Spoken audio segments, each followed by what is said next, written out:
तर तथागत बुद्ध त्या 5 परिव्राजकांना म्हणतात की मनुष्य जरी बंधनात असला तरी तो बंधमुक्त होऊ शकतो. शेवटी स्वातंत्र्याकडे नेणारी पावले टाकण्यात तो कोणत्याही क्षणी सुरुवात करेल. तेव्हा तथागत बुद्ध म्हणतात की आपणाला पाहिजे त्या दिशेला जाण्यासाठी आपण आपल्या मनाला वळण लावू शकतो आणि हेच याचं कारण आहे.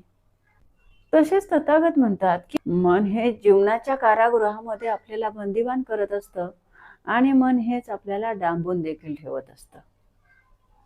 पण एक गोष्ट खरी, तथागत म्हणतात की मन जी गोष्ट निर्माण करते तीच गोष्ट ते नष्टही करते. आणि जर मनाने माणसाला बंधनात टाकलं असेल तर तेच मन योग्य दिशेने वळण घेतल्यास बंधमुक्तही करू शकतं. म्हणजेच तथागत त्या 5 परिव्राजकांना म्हणतात की सम्यक दृष्टी जे करू शकते ते हेच होय.